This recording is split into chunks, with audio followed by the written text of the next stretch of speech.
Selamanya tetap arogan. Bab 113. Tatapan Rehan yang begitu tajam menatapnya. Yuki tidak menghindar. Dia malah berani menatapnya balik.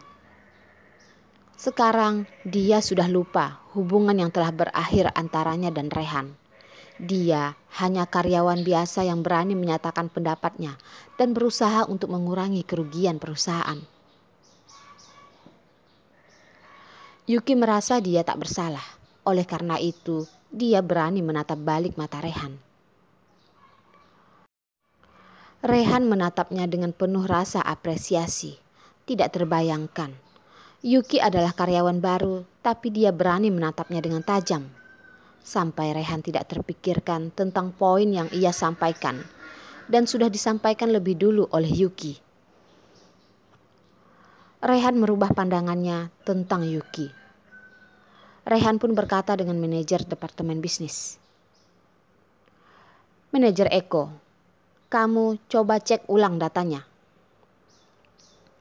Yuki menghela napasnya. Dia sadar pendapatnya bisa diterima.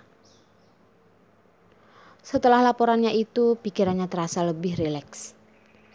Saat ingin keluar dari ruang rapat, Rehan menginjakkan kakinya, membalikkan badan dan melihat ke arah Yuki yang tak jauh darinya. Yuki kebetulan juga sedang menengadahkan kepalanya. Tatapannya masuk ke dalam mata Rehan. Hatinya tak ada alasan apapun. Tiba-tiba dia merasa sedikit gugup. Tuan Presdir, panggil manajer yang sedang berada di sebelahnya. Melihat Rehan menengok ke arah sekretaris di belakang sana. Dia mengira Rehan masih ada urusan.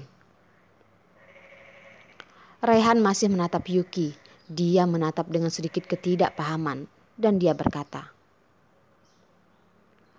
kasih sekretaris Yuki bonus gaji sesuai dengan bonus yang paling tinggi. Pera yang berada di belakang Rehan benar-benar jelas mendengar perkataan Rehan. Giginya menggigit bibirnya. Ekspresi wajahnya langsung berubah. Melihat ekspresi Pera, Yuki sedikit ngedumel. Ia pun tak ada rasa ingin menunjukkan kebaikannya dan baru masuk sudah ada musuh. Setibanya di ruang sekretaris, Yuki masih sedikit tak terima. Melihat wajah Yuki, Nindi mengira Yuki melakukan kesalahan tadi. Dia pun bertanya, Yuki, kamu tidak apa-apa kan? Apa karena barusan pas rapat nggak mencatat dengan baik? Nindi, kamu berpikir terlalu banyak. Dia barusan menyombongkan dirinya. Sekarang dia adalah pekerja kesayangannya Presdir. Jawab Pera dengan aneh sambil duduk di kursinya. Nindi melihat Pera yang sedang menatap iri. Nindi tahu Yuki kalau kerja tidak akan ada masalah. Hatinya mulai tenang. Dia menepuk bahu Yuki dan kembali ke tempat duduknya. Nindi, aku barusan di ruang rapat mengemukakan kesalahan manajer departemen bisnis. Yuki, pas rapat barusan kamu ngapain? Kamu lihat wajahnya Pera, cemberut kayak gitu. Mulailah dialog di antara mereka berdua. Yuki dan Nindi mengangkat kepala mereka dan mulai tertawa. Pera sudah menangkap tatapan mata mereka berdua. Tangannya pun memukul gelas. Kuku panjangnya yang indah itu tak tahan sakit dan patah satu. Yuki menjelaskan semua kejadian rapat hari ini kepada Nindi. Nindi sangat bersemangat atas perlakuan temannya ini. Yuki, kamu sangat hebat. Baru datang saja sudah bisa menemukan lubang besar seperti ini. Kamu memang pintar. Yuki tersenyum malu. Nindi begitu bahagia dan tak menyesal berteman dengannya. Tiba-tiba ada bayangan Rehan terlihat dari pintu luar. Dia dan dua direktur perusahaan sedang pergi keluar. Yuki, kau hebat sekali. Presdir sudah pergi. Kita bisa santai-santai sampai sore, kata Nindi sambil mengintip dari jendela kecil. Vera juga melihat bayangan Rehan di luar.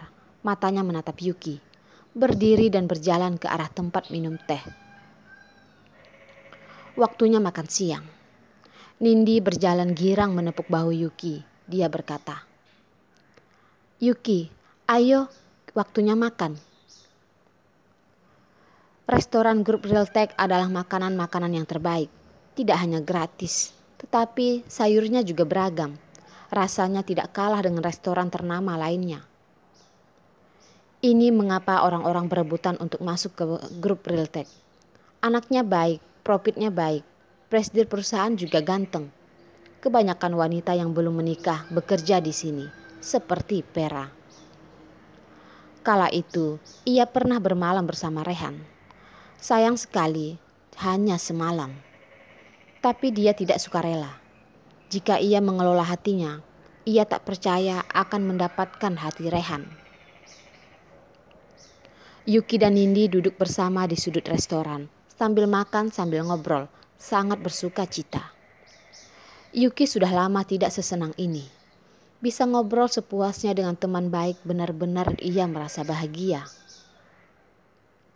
Pera dari sebelah sana berjalan membawa mangkok yang mengepul uapnya. Sepertinya itu sup panas. Berjalan pelan-pelan ke arah sebelah Yuki, sedikit membelokkan badannya dan menumpahkan supnya ke lengan Yuki. Belum sempat Yuki berteriak, Pera sudah teriak dulu. "Yuki, maaf banget ya, aku tidak sengaja."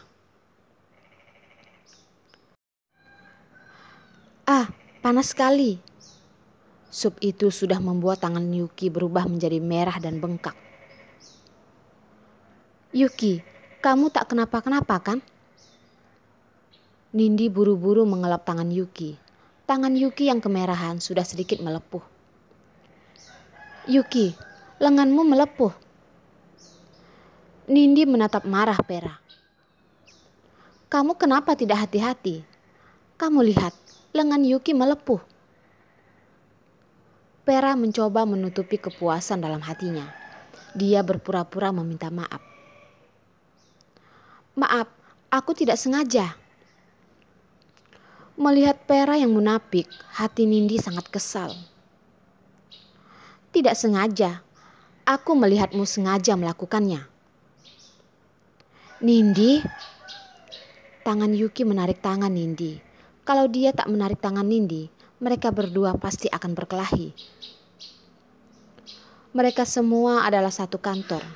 Yuki tidak ingin membesarkan masalah ini dan dia berkata, "Pera mungkin benar-benar tak sengaja." Orang-orang di restoran pun melihat ke arah mereka. Ada beberapa orang yang mengetahui kondisi Pera dan berkata, "Duh, burung kenari Pak Presdir mulai membuili orang lagi." Tidak pasti loh, wanita yang tersiram sup itu bukan orang biasa. Hari ini di rapat para petinggi penting, ia menyombongkan keahlian dirinya. Bagaimana menyombongkan diri? Pera dan Pak Presdir, kalian tidak tahu? Tiba-tiba suara itu semua hilang lenyap menjadi tenang. Suara gertakan sepatu kulit itu semakin lama semakin dekat. Yuki menengadahkan kepalanya. Dia terkejut sampai membuka mulutnya. Yang datang adalah Rehan. Ia dengan beberapa petinggi perusahaan sedang menghampirinya. "Pak Presdir, kenapa bisa datang makan ke sini?" kata Nindi dengan pelan. Restoran grup Realtek ada 3 lantai. Presdir biasa makan di lantai 3. Lantai 1 hanya untuk para karyawan. Dari dulu tak pernah ada yang melihat Rehan datang ke lantai 1. Hal ini membuat Nindi sangat terkejut. Rehan baru tiba di sana dan melihat sekelompok orang sedang duduk di sudut restoran. Rehan melihat Yuki dan Pera sedang tarik-menarik. Seorang sekretaris di sebelah sana sedang antusias untuk mengatakan sesuatu. Yuki mengerutkan alisnya dalam-dalam, seperti kesakitan. Rehan menaikkan alisnya. Wanita ini ngapain lagi? Rehan berjalan ke sana dan bertanya, "Kalian sedang apa?" Pera dan Nindi saling menolehkan kepala, melihat Rehan sedang berdiri di belakang mereka. Dua orang itu mundur satu langkah. Aura Rehan semakin kuat. Yuki buru-buru menjelaskan, "Oh, tidak kenapa-kenapa kok. Aku tak hati-hati, jadi ketumpahan sup panas. Nindi baru ingin membawaku ke ruang pengobatan." Nindi mendengar hal itu menjadi tak senang, menunjuk Pera dan berkata ke Rehan,